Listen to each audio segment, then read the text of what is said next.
Boas pessoal, Cris está de volta e hoje vou-vos mostrar aqui uma corrida à americana, oval,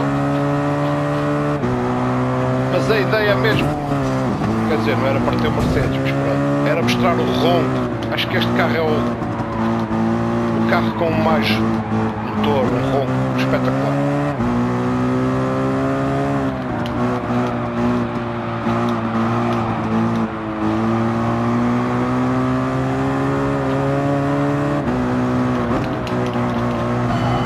As vistas também, quem gosta assim, é mal.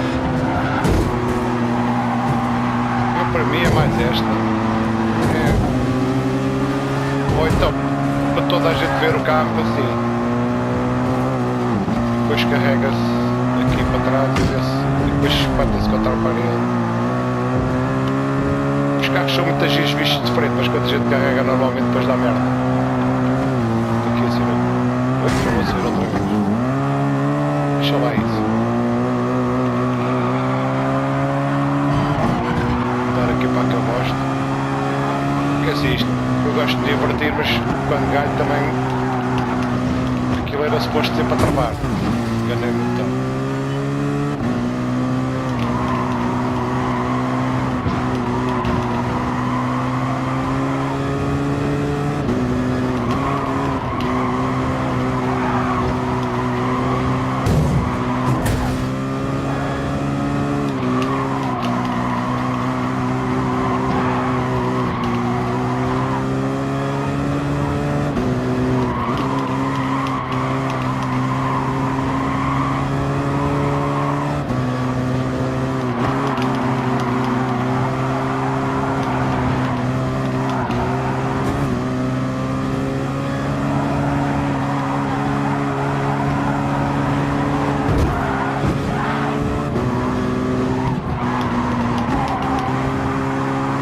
Doidinho por comprar um BMW destes. Aparece-me sempre à frente do BMW.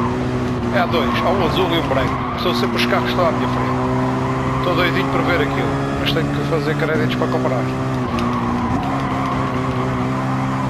Acho que aquele que vai ali é o outro branco.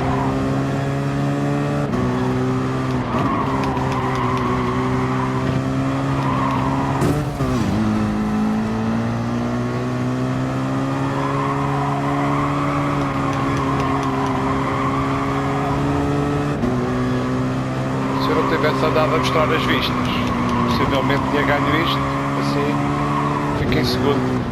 Por acaso não é um Toyota. E pronto pessoal, experimentem este Mercedes, que este ronco é espetacular. Obrigado.